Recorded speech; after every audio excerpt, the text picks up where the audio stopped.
Não se esqueça de dar o like. Eu não vejo meu marido há 3 anos. Sua irmã me convidou para o casamento dela. Como posso me preparar emocionalmente para um confronto inevitável?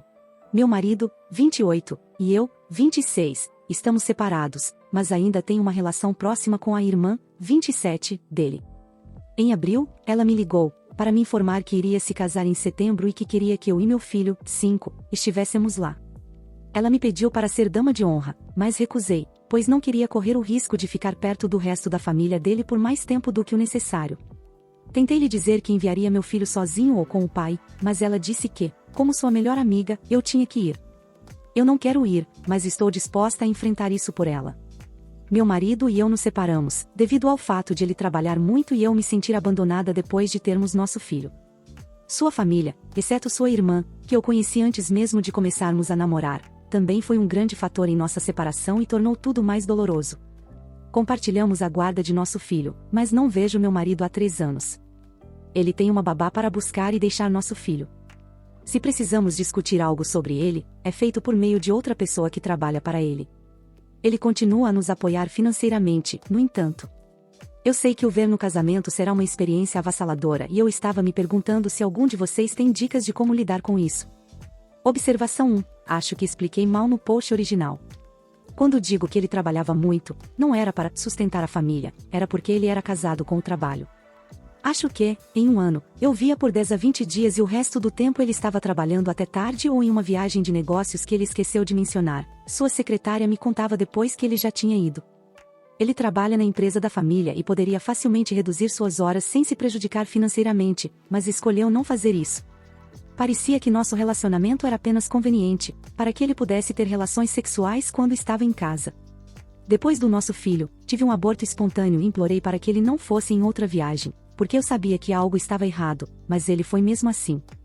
Após isso, não consegui contatá-lo durante todo o tempo em que ele esteve fora. Para ser honesta, há muita mágoa e ressentimento, que não foram resolvidos em 3 anos. Observação 2. Todos parecem presumir que não me comunicar com meu marido sobre meu filho foi minha decisão, mas foi dele. Eu estava mais do que disposta a coparentar diretamente com ele, mas ele insistiu que nos comunicássemos por uma terceira pessoa, para mantermos as coisas neutras. Observação 3. Segui o conselho da maioria e entrei em contato com meu marido, para ver se podemos nos encontrar antes do casamento.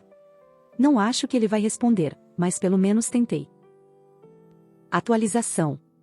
Obrigada a todos que responderam ao meu post original. Seus comentários foram muito úteis e me fizeram reconhecer que tenho um problema muito maior do que apenas o casamento. Tentei entrar em contato com meu ex-marido no dia seguinte ao meu post original. Como sempre, sua assistente interceptou a chamada. Ela me disse que meu marido estava ausente e que, se eu tivesse uma mensagem para ele, deveria enviá-la através dela. Acabei dando a ele um ultimato, dizendo que ou nos encontraríamos antes do casamento ou nem meu filho nem eu iríamos comparecer. Eu esperava que ele ignorasse, mas ele entrou em contato comigo algumas horas depois e marcamos para nos encontrar depois de uma semana. A reunião correu bem. Foi muito desconfortável no início, mas consegui dizer a maior parte do que eu queria dizer. Ele concordou que não podíamos continuar fazendo as coisas do jeito que estávamos fazendo, mas afirmou que não tinha interesse em se divorciar. Então, se eu quisesse o divórcio, deveria dar entrada. Isso me irritou porque ele disse que daria entrada, quando nos separamos, então discutimos isso por um tempo. Ele acabou concordando, relutantemente, em fazer terapia, para termos uma relação de copais mais saudável, mas ainda não começamos, devido à agenda dele. Ele também concordou em lidar com todos os assuntos relacionados ao nosso filho pessoalmente, em vez de por meio de sua assistente. Até agora, ele conseguiu cumprir isso. Ele também passou algumas horas com o nosso filho, em minha casa, o que normalmente nunca aconteceria. Meu filho estava feliz. Então, mesmo que tenha sido um pouco estranho para nós, valeu a pena para ele. O casamento foi na semana passada e foi um evento lindo. Fico feliz por ter ido. Meu filho estava extasiado o dia todo. Mesmo uma semana depois, ele continua dizendo que foi o dia mais incrível. Acabamos nos sentando juntos, o que foi surpreendentemente agradável. A família dele se comportou bem. Minha sogra e meu sogro pediram desculpas por como me trataram nos primeiros dias de nossa separação, o que foi inesperado, mas bem-vindo. As coisas estão obviamente longe de serem consertadas, mas acredito que possamos trabalhar para uma melhor relação de copais em prol de nosso filho. Meu pai atirou uma cadeira em minha mãe grávida e suas irmãs a seguraram para espancá-la. Isso aconteceu há 22 anos, quando minha mãe estava grávida de mim. Meu pai era abusivo física e emocionalmente. Em um certo dia, ele e minha mãe discutiram e minha mãe já havia suportado abusos demais, então ela foi até o telefone fixo e discou 911. Ele perdeu o controle, pegou uma cadeira e a atirou em direção ao estômago dela. Suas irmãs, então, correram para segurar minha mãe, para que pudessem espancá-la. Felizmente, essa ligação provavelmente salvou a vida dela e a minha, porque vários carros de polícia cercaram a casa imediatamente. Minha mãe expulsou as irmãs dele. Eu nasci. Ela trocou as fechaduras quando ele estava viajando a negócios e pediu o divórcio. Recentemente, conheci esses fatos a partir de informações de alguns membros da família em lugares diferentes, e as histórias se corroboraram. Fiquei com raiva quando soube disso, porque recentemente comecei a pensar em meu relacionamento com meu pai. Minha primeira memória dele, por muito tempo, foi de quando ele comprou um Nintendo DS e cartas Pokémon para mim. Como minha mãe estava nos criando com o salário de seu emprego público, relativamente baixo nos Estados Unidos, o dinheiro estava curto. Eu o idolatrava, porque eu não tinha uma verdadeira figura paterna até esse ponto e porque ele me dava coisas que eu queria. Ele dizia coisas que fizeram eu me ressentir com minha mãe, quando criança. Ele também falava mal das irmãs dela, por elas ajudarem com o divórcio. Eu fiquei em conflito, porque foram elas que me criaram. Quando eu o visitava, ainda criança, ele me fazia perguntas sobre minha mãe, no intuito de ir ao tribunal para tentar mudar o valor da pensão que deveria lhe pagar. Ele me fazia sentir culpado por isso, como se eu pudesse mudar a quantia da pensão alimentícia que ele deveria pagar. E, às vezes, nem pagava. Quando eu me tornei adolescente, entendi que ele não era meu herói, mas me senti mal por ele, um homem velho e solitário.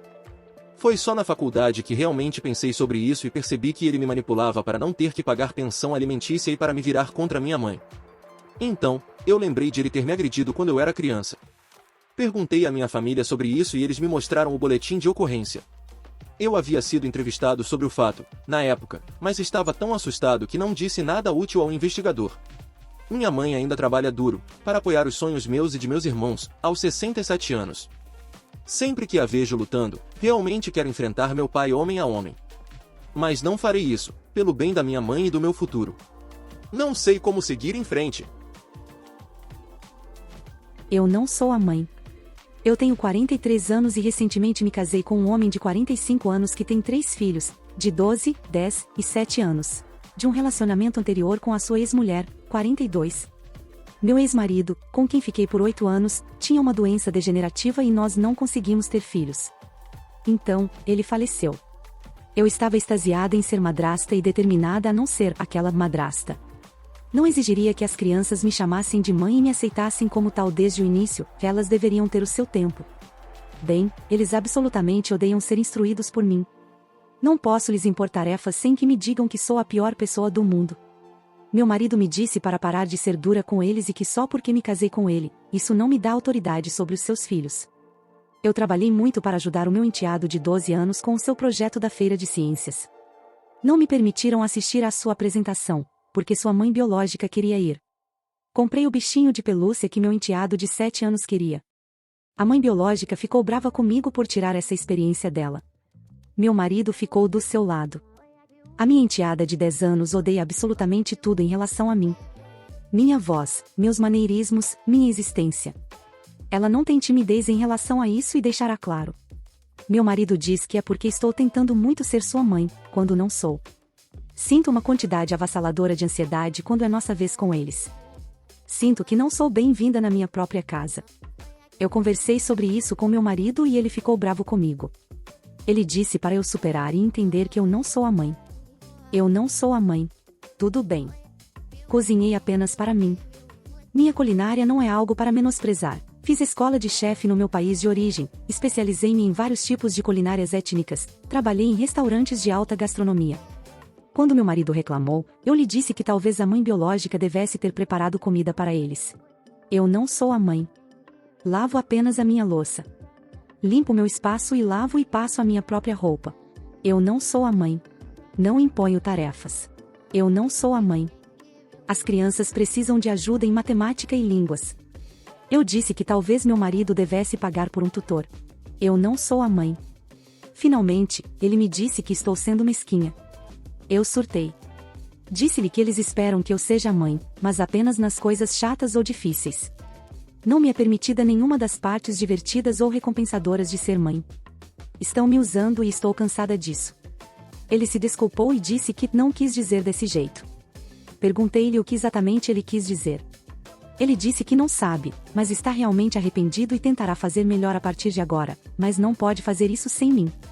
Não sei o que fazer. Quase postei perguntando se ele casou com você para ter uma babá, mas tenho certeza de que se a babá tentasse impor uma regra, ele a apoiaria.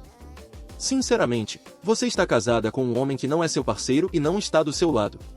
Talvez algumas sessões de aconselhamento de casais para tentar descobrir o que vocês precisam um do outro daqui para frente. Talvez você precise de um parceiro melhor. E para ser honesto, se você deseja ter filhos biológicos, essa parece ser uma situação realmente complicada para trazer uma criança. Acho que ele se sente culpado por separar a família e tenta ter certeza de que sempre estará do lado deles, não importa o que aconteça. A mãe biológica é extremamente competitiva comigo. Ela está muito feliz para me deixar fazer as besteiras que ela não pode fazer, mas acha que estou invadindo o território dela se tentar fazer algo divertido com as crianças. Ela adora receber elogios pelo desempenho das crianças em matemática, mas nunca levantou um dedo para ajudá-las. Ela é péssima em matemática, eu fiz tudo. Mas então me disseram que estou errada e estou exagerando se espero algum reconhecimento por isso. Edição: muitos comentários incríveis. Farei o meu melhor para responder a todos. Em resumo, sim, apreciei meu casamento. Meu doce e amoroso ex-marido deixou este mundo cedo demais, deixando-me com o coração partido e solitária. E então vem esse cara me oferecendo uma família completa, cheia de vida. Fui uma tola. Vou procurar um terapeuta. Possivelmente um advogado. Eu ainda me arrependo. Ainda me arrependo disso, já se passaram 35 anos e eu ainda me arrependo de ter partido. Não sei por que estou postando isso, mas preciso tirar isso do peito.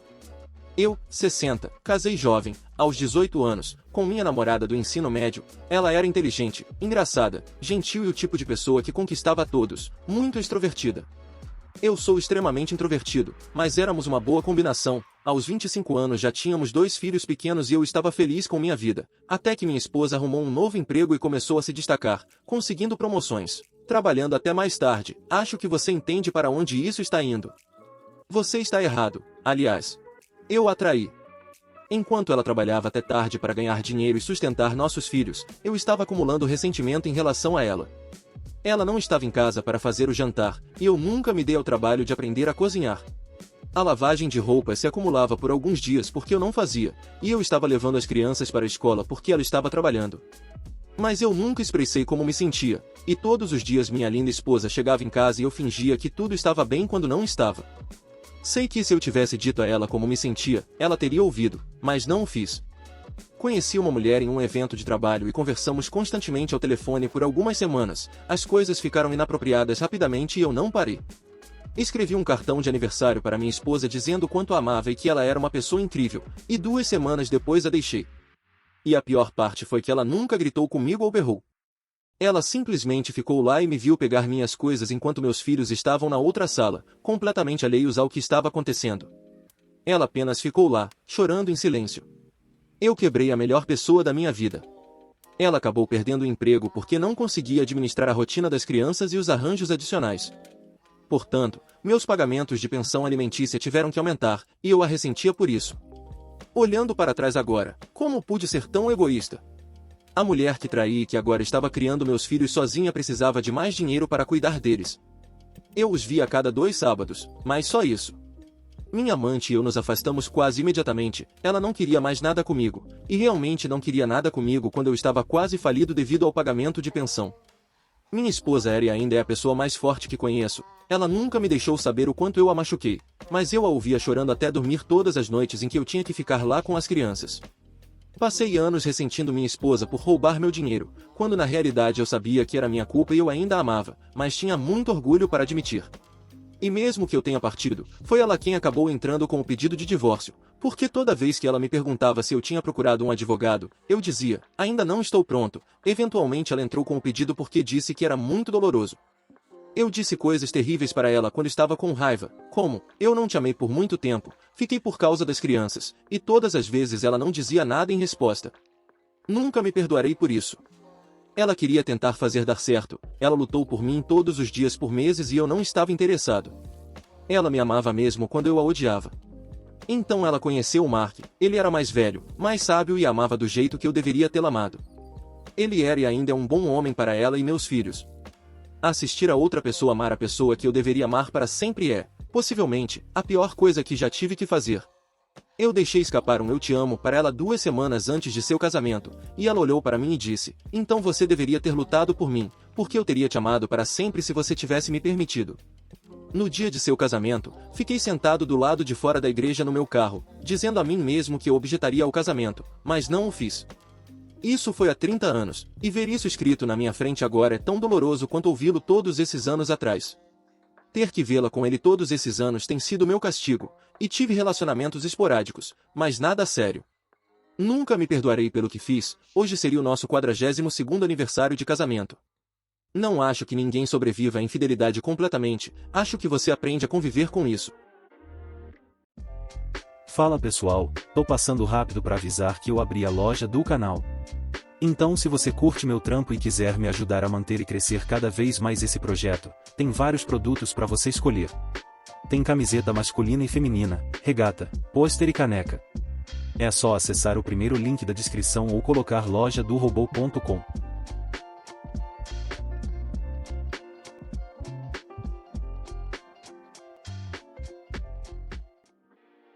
Eu sou a babaca por parar de cuidar das crianças do meu irmão por causa de um aquecedor? Alguns antecedentes. Moro com meu irmão de 35 anos, sua esposa e 4 filhos, 3 meninas e um menino, todos com menos de 4 anos. Basicamente, sou uma babá residente para eles e moro na casa deles sem pagar aluguel porque não tenho emprego.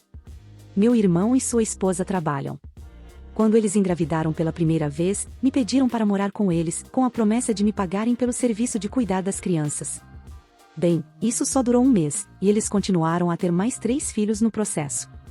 Eu nunca reclamei, pois moro em sua casa sem pagar aluguel e sei que ele realmente precisava de ajuda. Recentemente, eles tiveram problemas financeiros e agora devem uma quantia insana. Ambos têm trabalhado horas extras para compensarem o que devem. Agora, o que aconteceu? Tem feito muito frio ultimamente, e por causa disso a casa tem estado muito fria. Ligar os aquecedores é um processo, eu não sei como fazer isso e meu irmão tem ligado todos, exceto o do meu quarto, que agora é o mais frio da casa.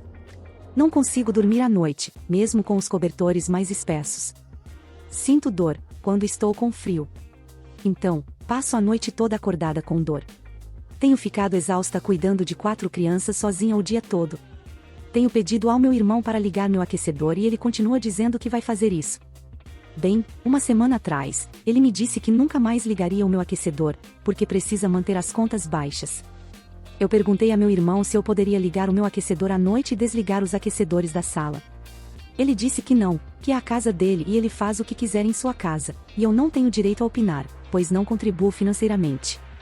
Eu não disse nada a ele imediatamente. Só mandei uma mensagem para minha mãe e pedi para ela ir me buscar. Depois que ela disse que podia, eu disse a ele que minha mãe estava vindo e que veria se alguém poderia pegar minhas coisas em breve. Ele me perguntou o que eu queria dizer e eu lhe disse apenas que ele precisava encontrar alguém para cuidar de seus filhos. Ou contratar uma babá ou um deles parar de trabalhar, porque eu não ia mais fazer isso. Ele me disse que eu estava sendo dramática e que me daria um tempo para me acalmar. Já eu lhe disse que não precisava de tempo. Meu irmão pediu que eu pensasse nas crianças e que me lembrasse de como elas eram apegadas a mim. Eu lhe disse que ainda vou vê-las, com um dos pais presente, porque não planejo mais ser babá.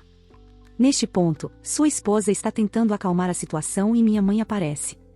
Eu lhe perguntei se estava tudo bem para eu voltar a morar com ela. Minha mãe concordou e disse que meu padrasto viria pegar minhas coisas amanhã. Meu irmão tem me ligado insistentemente e contou ao nosso pai, então ele também está me ligando o tempo todo. Meu pai me mandou uma mensagem perguntando como eu pude abandoná-los, sabendo que eles estavam tendo dificuldades. Sinto-me mal porque os abandonei, mas não conseguia mais fazer isso. Eu tenho artrite reumatoide e ela se agrava quando sinto frio. Meu irmão sabia disso porque estava presente quando fui diagnosticada, aos 16 anos. Ele sempre parecia se importar, e agora percebo que ele não se importava. Eu tinha um emprego, que larguei para ajudar meu irmão, e nunca consegui arrumar outro, porque nunca tinha tempo, já que estava sempre cuidando das crianças. Planejo conseguir um novo emprego, agora que estou morando com minha mãe. A princípio, era para ser temporário, considerando que eu tinha 18 anos quando fui morar com eles. Agora percebo que nunca foi temporário para eles. Vou arrumar um emprego, agora que estou morando com minha mãe. Eu não sabia que era possível abusar de alguém financeiramente. Eu realmente não sabia o que isso significava. Eu me senti mal na época, porque sabia que ele estava tendo dificuldades, e pensava que, se estivesse morando de graça na casa dele, pelo menos poderia ajudar. Só percebi que era abuso agora. Meu irmão sempre comprava as coisas que eu precisava. Ele também comprava presentes para mim, se eu ficava chateada por ter que cuidar das crianças, quando queria sair com meus amigos. Essa é outra razão pela qual me sentia culpada por sair. Eu fazia a maioria das tarefas domésticas, incluindo a lavagem de roupas de todos. Também fazia café da manhã, almoço e jantar para todos. Atualização: 3 semanas depois. Nunca esperava que isso explodisse dessa forma, e gostaria de agradecer a todos pelas palavras gentis e recursos que vocês me forneceram. Aqui estão algumas boas notícias. Consegui um emprego rapidamente depois de sair da casa do meu irmão. Um amigo, que perdi o contato depois de me mudar para a casa do meu irmão, está procurando um colega de quarto e me perguntou se eu gostaria de ser essa colega. Comecei a retomar meus antigos hobbies. Eu havia esquecido do quanto eu costumava curtir ouvir músicas que não eram para crianças. É bom ouvir o que quero sem me preocupar com o que as crianças vão ouvir. Comecei a sair com meus amigos novamente e simplesmente curtir a vida. Agora, sobre o que aconteceu com meu irmão, ele apareceu na casa da minha mãe, às 7 da manhã do dia seguinte ao que eu saí. Ele exigia que eu cuidasse de seus filhos, porque era minha responsabilidade e eu lhe devia pelos anos em que fiquei com ele. Graças a alguns de vocês, percebi que não devia nada a ele e lhe disse isso.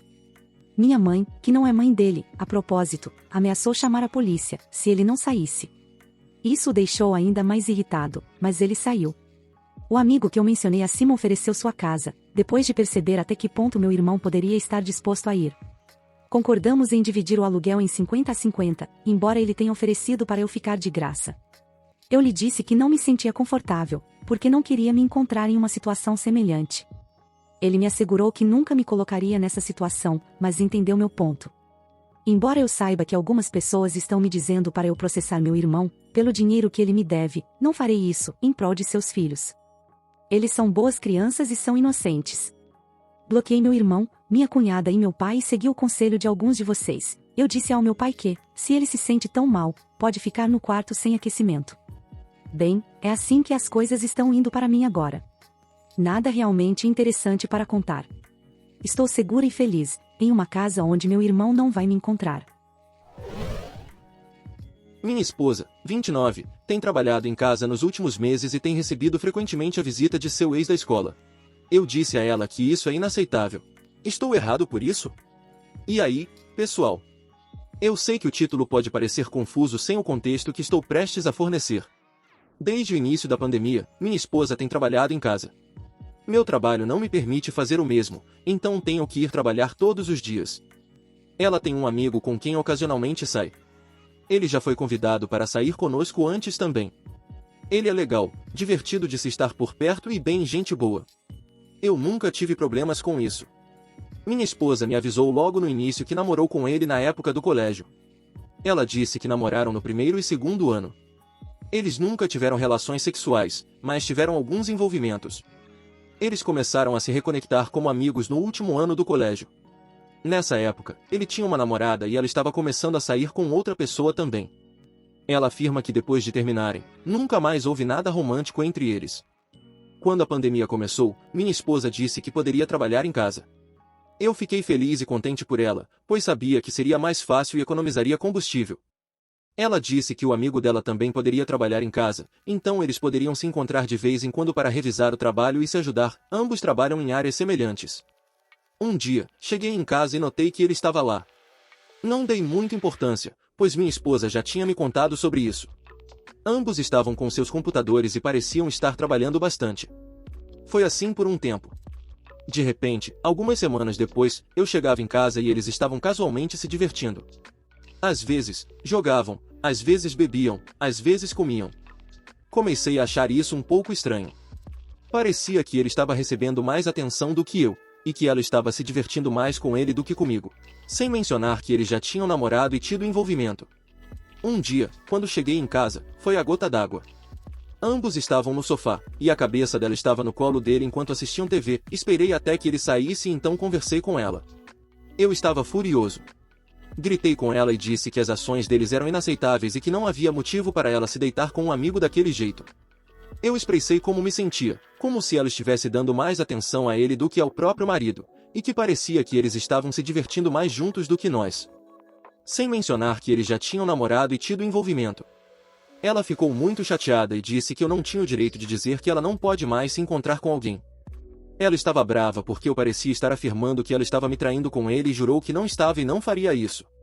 Ela disse que tudo o que estavam fazendo era relaxar e que não havia nada de errado em deitar a cabeça no colo dele. Nos últimos 2 dias, ele não esteve em casa quando cheguei. Ela disse que não o viu desde nossa conversa. Eu pedi desculpas por ter ficado tão bravo com isso. Ela não parece ter aceitado muito bem minhas desculpas, já que está bastante quieta ao meu redor desde então. Como posso melhorar as coisas? Ela está me traindo? Como devo lidar com a situação entre ela e esse amigo? Concordo com você. Quando você disse que eles tinham computadores e estavam trabalhando duro, achei que parecia bastante inocente. Porém, é uma mulher colocando a cabeça no colo de um cara? Não, limites estão sendo ultrapassados. Não é apropriado e ela sabe disso.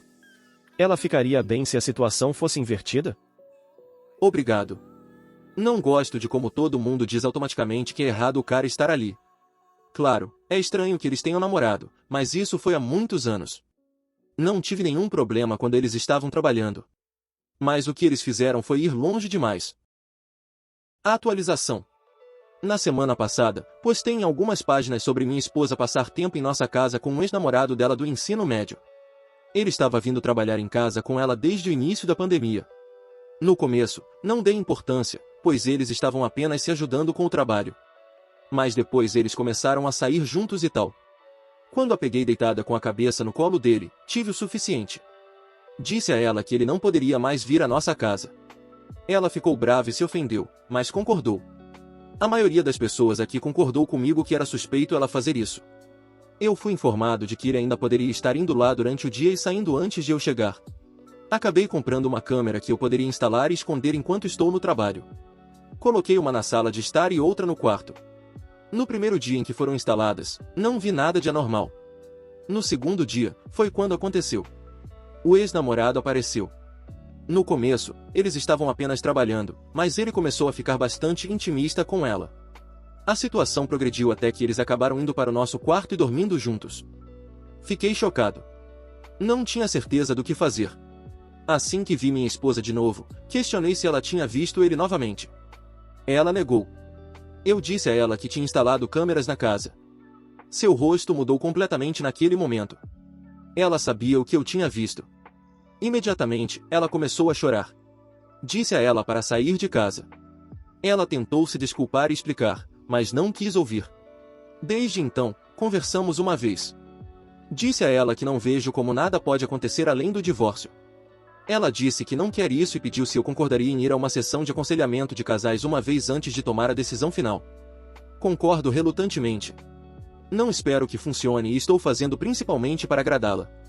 Ainda estou procurando e tentando entrar em contato com advogados de divórcio enquanto digito isso. Após isso, o Boi excluiu sua conta. Será que eles conseguiram superar isso e viverão felizes para sempre? Muito obrigado por assistir. Comente sobre as histórias, dê like se gostou e confira o último vídeo.